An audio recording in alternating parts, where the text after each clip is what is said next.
हिंदू धर्म में नवरात्रि का विशेष महत्व है। शारदीय नवरात्रि में मां दुर्गा के 9 स्वरूपों की 9 दिनों तक पूरे विधि विधान से पूजा आराधना की जाती है। ये 9 दिन मां दुर्गा जी की पूजा अर्चना के लिए बेहद पवित्र माने जाते हैं।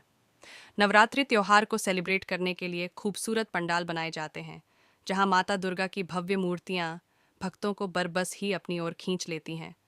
लोग पंडालों में दुर्गा जी के दर्शन कर उनसे आशीर्वाद प्राप्त करते हैं। दुर्गा पूजा में माता को कुछ ऐसी चीज़ें चढ़ाई जाती हैं जो आपकी ज़िंदगी में व्याप्त दुख दर्द परेशानियों आर्थिक तंगी नकारात्मक ऊर्जा को दूर कर सकती हैं। उन्हीं चीज़ों में से एक है लौंग, जिसके कुछ सरल उपायों को अपनाकर आप घर में सुख समृद्धि ला सकते हैं। जानते हैं शारदीय नवरात्रि में लौंग से जुड़े 5 उपायों के बारे में। चैत्र नवरात्रि में लौंग से जुड़े उपाय दूर करेंगे परेशानियां, आर्थिक तंगी दूर करने के उपाय। ज्योतिषी एवं पंडित धीरेन्द्र कृष्ण शास्त्री के अनुसार नवरात्रि पर आप लौंग के उपाय आजमाएंगे तो घर की आर्थिक स्थिति में सुधार होगी। इसके लिए आपको एक पीला कपड़ा चाहिए। इसमें लौंग बांधकर घर की तिजोरी में रख दें। धीरे धीरे आपके घर की आर्थिक स्थिति में सुधार हो सकता है। कर्ज और दरिद्रता दूर हो सकती है। इस उपाय को आजमाने से माँ दुर्गा और माता लक्ष्मी की कृपा सदा आपके घर पर बनी रहेगी। लड़ाई झगड़े दूर करने के उपाय। अक्सर कुछ लोगों के घरों में बात बात पर बहस लड़ाई झगड़े होते हैं। घर में नकारात्मकता उदासी छाई रहती है। इस तरह के गृह क्लेश को दूर करने के लिए आप लौंग का ये बेहद आसान उपाय करके देखें। नवरात्रि के दौरान आप सुबह के समय कपूर में 2 लौंग डालकर जलाएं। ऐसा पूरे 9 दिनों तक करें। मान्यता कि ऐसा करने से गृह क्लेश और घर में फैली नकारात्मकता दूर हो सकती है। जब कार्य ना हो रहे हों पूरे, कुछ लोग अपने कार्यों को पूरा करने के लिए काफ़ी मेहनत करते हैं, बावजूद इसके वे असफल हो जाते हैं। इससे मन में निराशा नेगेटिविटी घर कर जाती है। आपके साथ भी ऐसा हो रहा है, आपके महत्वपूर्ण कार्य पूरे नहीं हो रहे हों, तो आप लौंग का ये बेहद सरल उपाय आजमा कर देखें। नवरात्रि के पूरे 9 दिनों तक चमेली के तेल के दीपक में 2 लौंग डालकर जलाएं। इस दीपक को बजरंगबली की तस्वीर के सामने रख दें।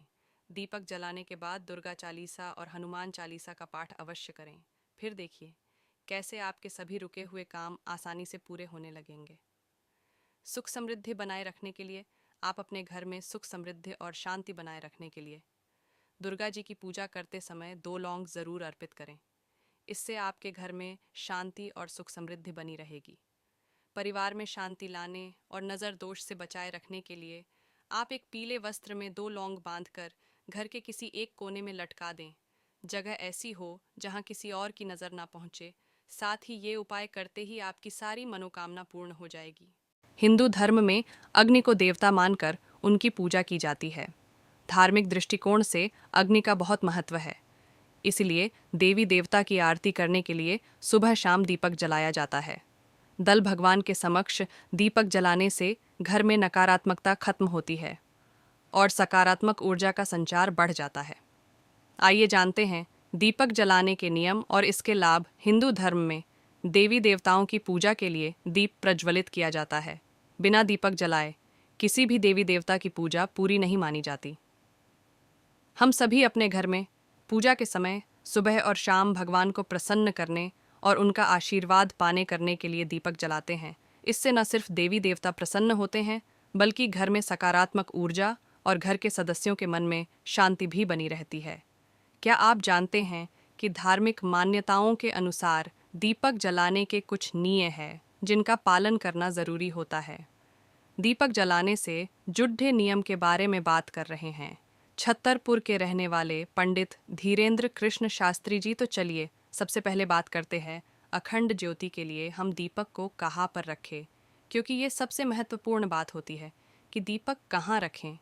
दीपक जब भी हम पूजा करते हैं तो घी या तेल का दीपक ईश्वर के सामने जलाते हैं।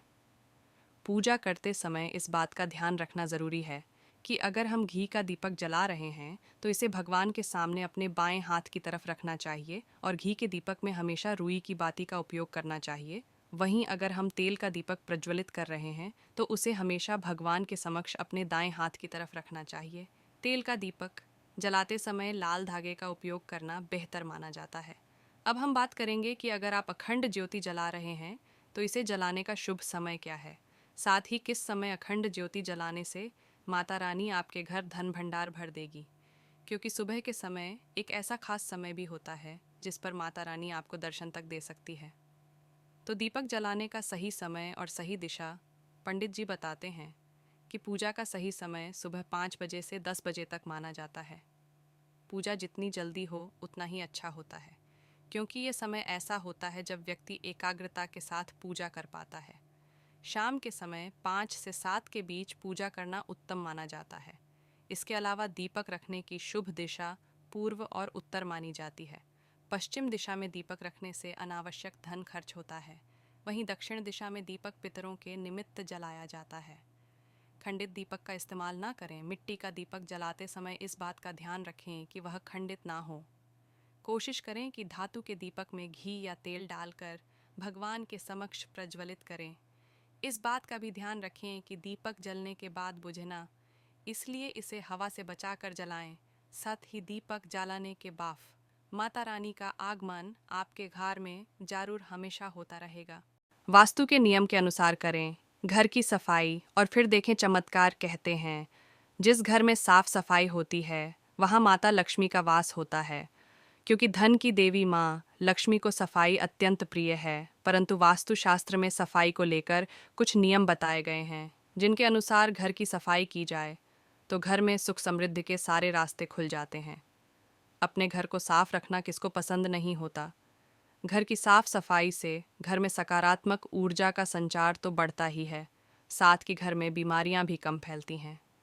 वास्तुशास्त्र के अनुसार घर में रखी हर वस्तु का प्रभाव घर के सदस्यों की तरक्की, सेहत और मानसिक स्थिति पर पड़ता है।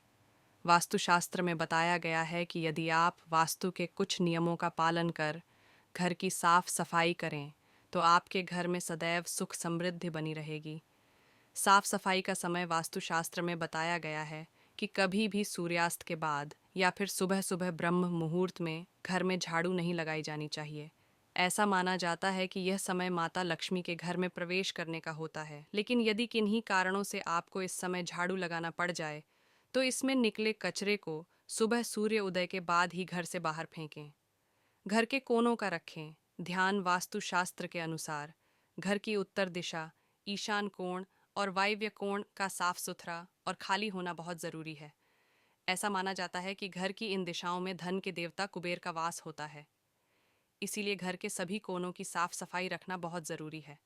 तो चलिए अब बात करते हैं कि घर की सीढ़ियों के नीचे क्या नहीं रखना चाहिए, क्योंकि बहुत से लोग हमेशा ये गलतियाँ करते हैं क्योंकि उनको नहीं पता होता कि अपने घर की सीढ़ियों के नीचे कौन सी चीज़ रखना उचित होता है। सीढ़ियों के नीचे क्या रखें और क्या नहीं। सीढ़ियों के नीचे जगह होने के कारण हम वहाँ पर कई सारे सामान रख देते हैं, लेकिन ऐसा नहीं करना चाहिए। सीढ़ियों के नीचे आग से जुड़ा कोई भी सामान रखने से बचना चाहिए। सीढ़ियों के नीचे रसोई घर और पूजा घर भी नहीं बनाना चाहिए, इससे घर में नकारात्मक ऊर्जा का संचार बढ़ता है। सीढ़ियों के नीचे जूते, चप्पल और बेकार का सामान रखने से भी बचना चाहिए, इससे बच्चों के स्वास्थ्य में काफ़ी उतार चढ़ाव देखने को मिलता है। इसके अलावा मकान मालिक के जीवन में भी बहुत सी परेशानियां आती हैं। आप सीढ़ियों के नीचे गमले में पौधे लगा सकते हैं। कैसी होना चाहिए? सीढ़ियाँ हम सभी को आगे बढ़ने का संदेश देती है, इसलिए ध्यान रखें कि सीढ़ियाँ चौड़ी हों और उन पर पर्याप्त रोशनी आती हो। सीढ़ियों के दोनों तरफ दरवाजे होने चाहिए। बाथरूम की साफ सफाई, ऐसा देखा गया है कि बहुत से लोग अपने घर को तो साफ सुथरा रखते हैं, लेकिन बाथरूम की साफ सफाई की तरफ ज़्यादा ध्यान नहीं देते। आपको बता दें कि घर के साथ साथ अपने टॉयलेट, बाथरूम को साफ